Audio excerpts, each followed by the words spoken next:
Aujourd'hui, du lundi 26 février 2024, nous allons la commencer avec le président Abdel Fattah el-Sisi qui a reçu son homologue érythréen Isaias Afwerki le samedi dernier, samedi 24 février, au palais de l'Ittihadiyya. La visite du président érythréen intervient dans un contexte régional tendu suite à la signature d'un accord entre l'Éthiopie et la région séparatiste du Somaliland. Plus de détails dans ce commentaire signé Dalia Karam.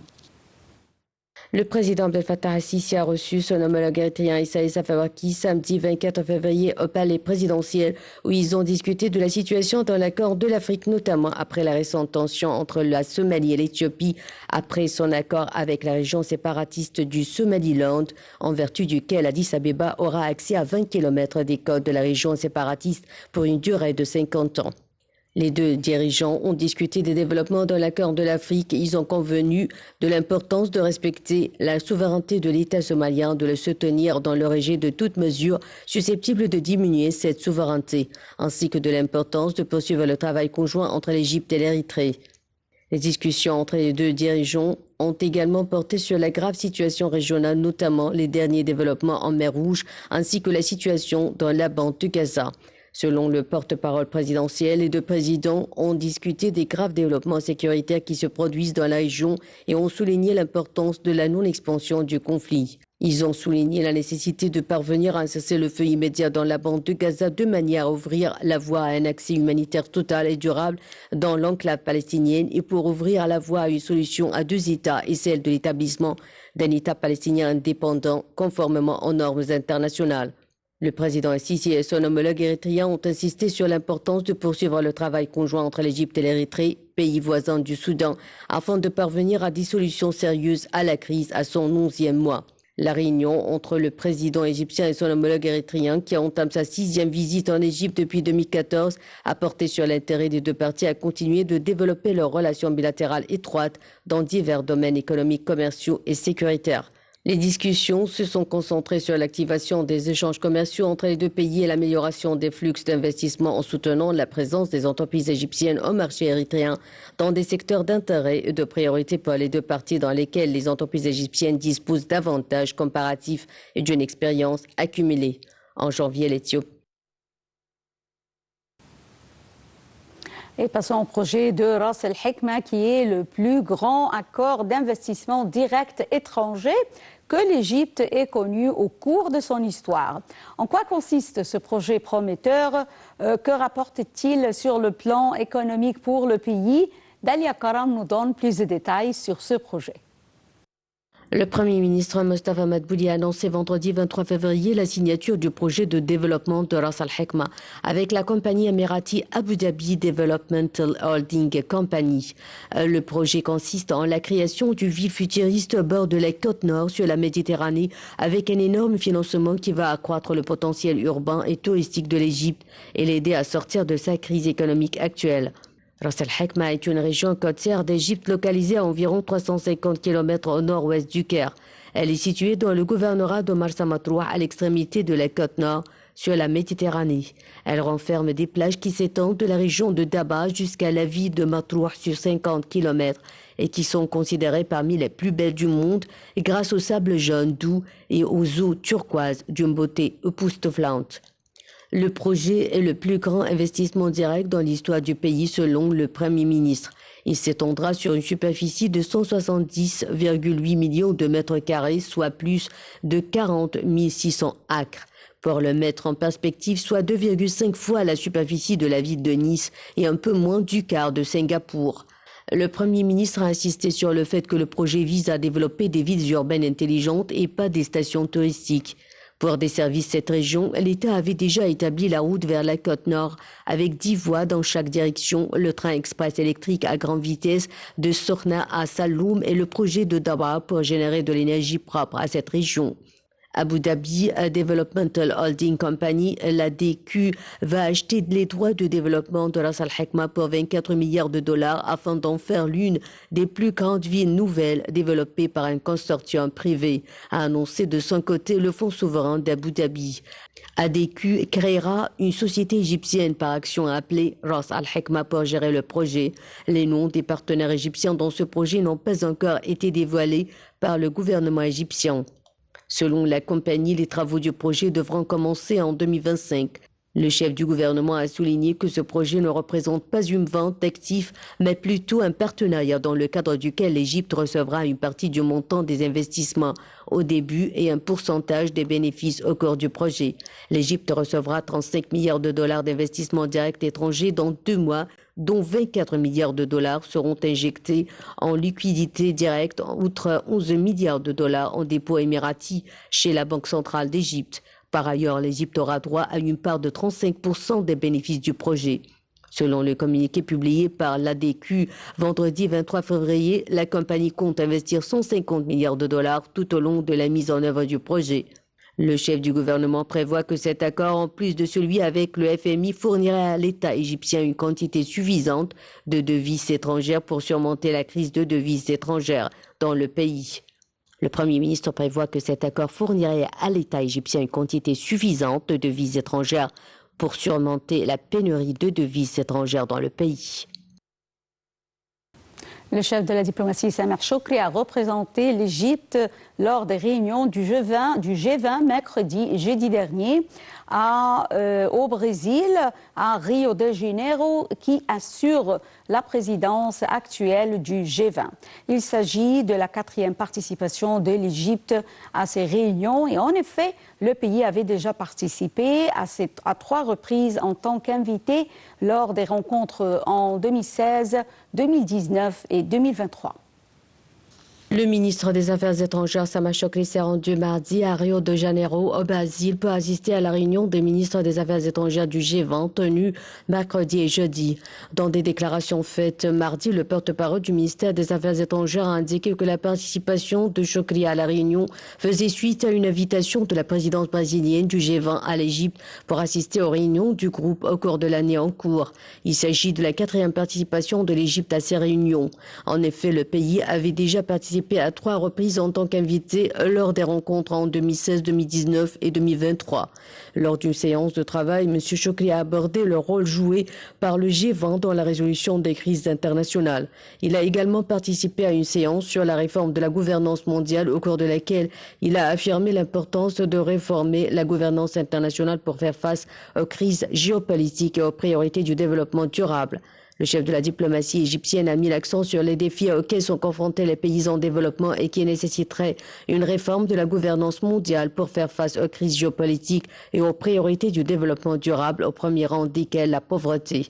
M. Choukri a déclaré que les pays en développement devraient faire face au fardeau de la dette grâce à la mise en place de mécanismes globaux et actifs. Il a souligné l'importance de renforcer la coopération internationale en matière d'échange de dettes contre nature.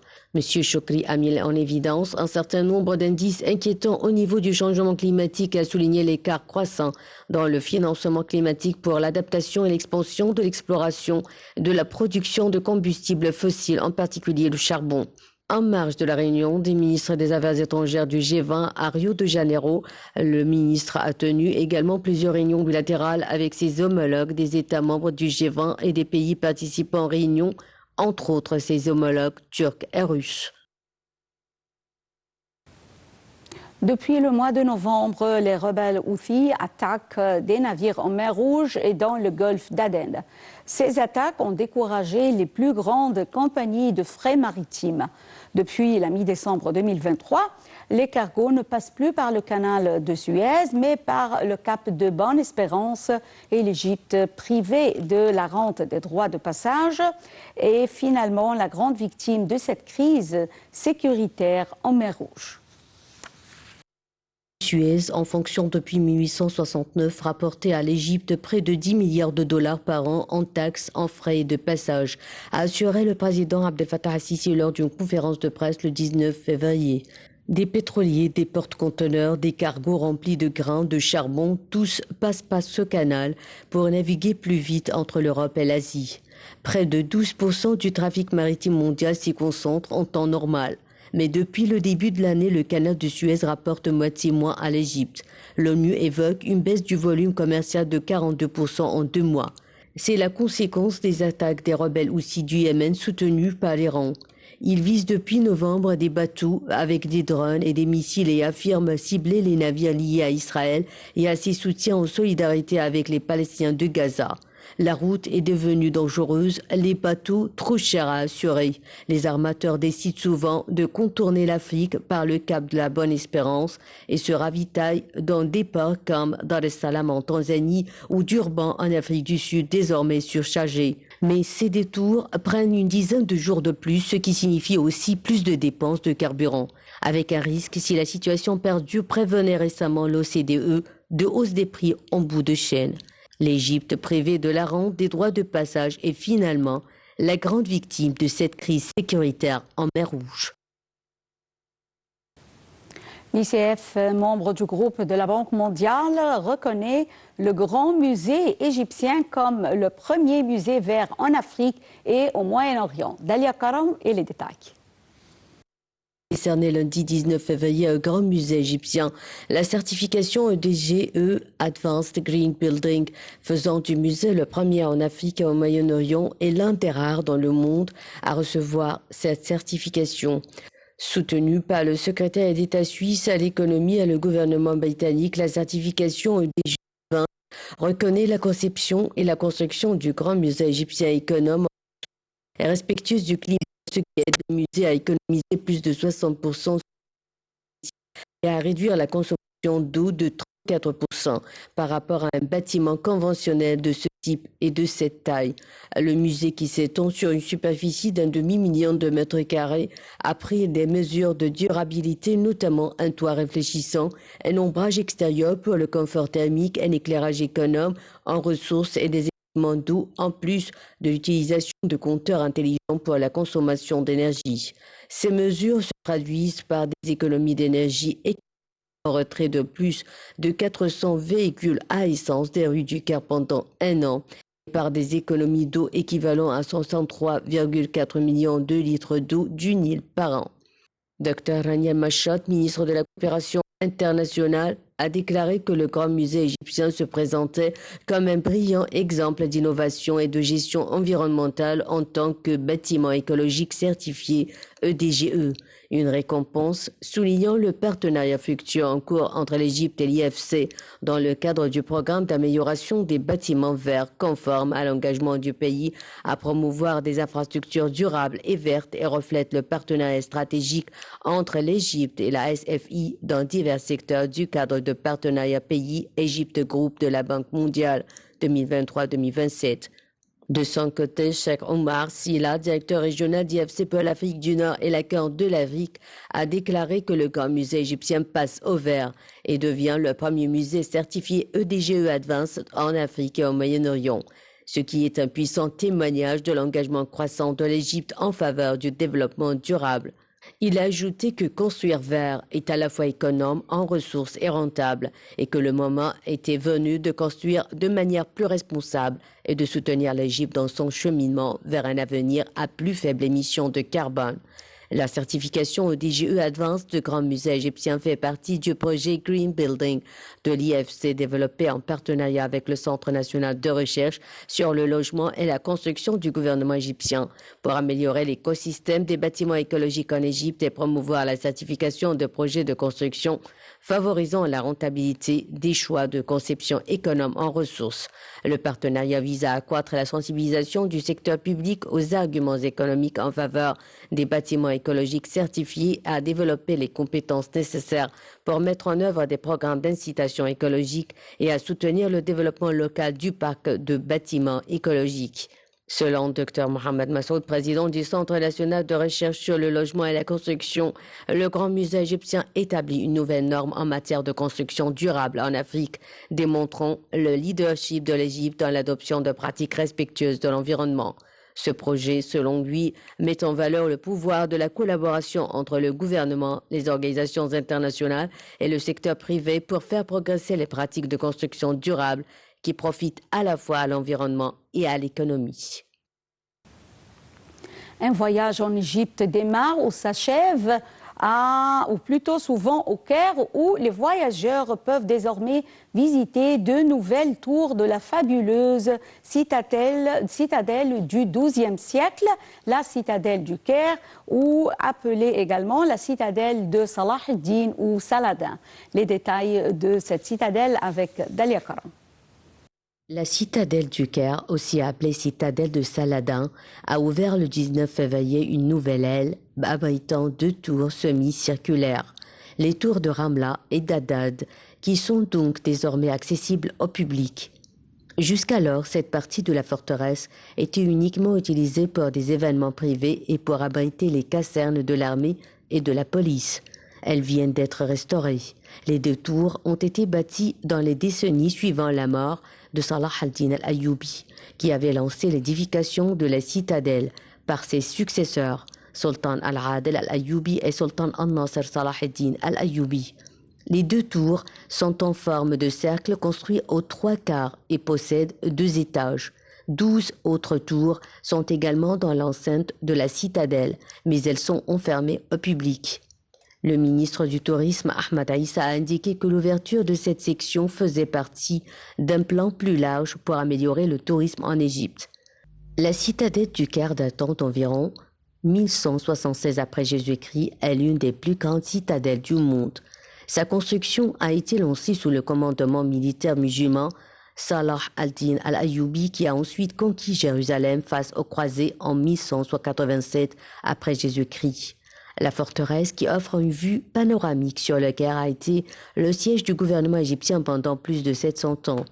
En 1798, elle est témoin de l'invasion des troupes françaises pendant la campagne d'Égypte de Napoléon. En 1976, la citadelle du Caire a été inscrite au patrimoine mondial de l'UNESCO. 2 mosquées, Mohammed Ali et Al-Nasser Mohammed, et 3 musées, les musées militaires égyptiens, de la police et du sultan Hassan, sont abrités au sein de la citadelle de Saladin. Elle offre également un point de vue panoramique sans pareil sur la capitale égyptienne, le Caire. Dans un communiqué publié le 7 février, l'Union pour la Méditerranée, l'UPM, a annoncé avoir choisi la ville d'Alexandrie comme première capitale de la culture et du dialogue de la région méditerranéenne pour 2025, aux côtés de Tirana en Albanie. Les détails avec Dalia Karam. Dans un communiqué publié ce mercredi 7 février, l'Union pour la Méditerranée a annoncé avoir choisi la ville d'Alexandrie comme première capitale de la culture et du dialogue de la région méditerranéenne pour 2025, aux côtés de Tirana en Albanie. Le choix a été approuvé par les 43 États membres de l'UPM et vise à mettre à l'honneur la diversité de la région tout en favorisant la compréhension mutuelle grâce à un programme d'activités culturelles et éducatives d'une durée d'1 an dans chaque ville. Le programme comprendra des concerts, des expositions, des projections de films, des événements sportifs et des visites guidées, ainsi que des conférences sur des thèmes liés à la jeunesse et à la numérisation de la culture à l'image d'Alexandrie dans la littérature arabe et à l'avenir des bibliothèques avec le développement des bibliothèques artificielles. L'Alexandrie, connue comme la perle de la Méditerranée, est considérée comme un centre historique de culture et de civilisation reliant l'Europe à l'Afrique et au Moyen-Orient, indique un communiqué de l'UPM. Le secrétaire général de l'UPM, Nasser Kamel, a souligné qu'à une époque marquée par des politiques de division et des conflits tragiques, l'initiative des capitales de la Méditerranée démontre que la culture a le pouvoir de créer des liens et de promouvoir le dialogue dont nous avons tant besoin. Il a ajouté qu'il s'agissait d'une étape importante dans notre cheminement vers le renforcement de la coopération euro-méditerranéenne, notant que la région a un potentiel illimité, mais ce n'est qu'ensemble que nous pourrons vraiment nous épanouir. Dans le cadre de cette initiative, chaque année, 2 villes du Nord et du Sud seront choisies comme capitale de la culture et du dialogue dans la région méditerranéenne. La porte est ouverte pour recevoir les candidatures pour l'édition 2026 jusqu'au 5 juillet 2024. Territory occupied militarily.